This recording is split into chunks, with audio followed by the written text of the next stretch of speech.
Tregu i sigurimeve në Shqipëri po një arritje të qëndrueshme, por mbetet thellësisht i varur nga sigurimi detyrueshëm i automjeteve. Të dhënat më të fundit nga Autoriteti Mbikëqyrjes Financiare tregojnë se për periudhën janar-shtator 2025, primet e shkruara bruto arritën në 20 miliard lek, me një rritje për 10.4% krahasuar me të njëjtën periudhë të vitit të kaluar. Po ashtu, numri i kontratave të lidhura u rrit me 6.2%, duke kapur shifrën e 1.2 milionëve.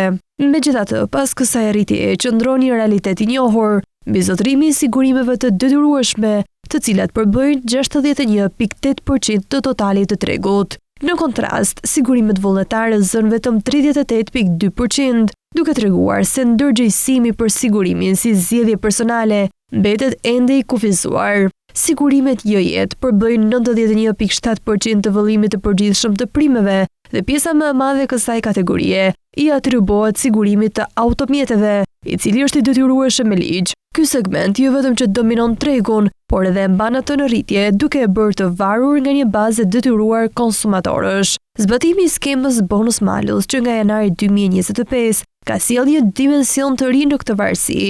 Skema penalizon drejtuesit me histori aksidentesh dhe shpërblen ata me sjellje të sigurt, duke ndikuar drejt për drejt në çmimet e sigurimit. Megjithatë, për shkak se 2025 konsiderohet si vit me zero aksidente, efektet reale të kësaj skeme do të ndihen vetëm në vitin 2026, ku çmimet do të përcaktohen mbi bazën e historikut të ri të riskut. Ndërsa rritja të ardhurave dhe kontratave është një sinjal pozitiv, struktura e tregut mbetet e njëanshme.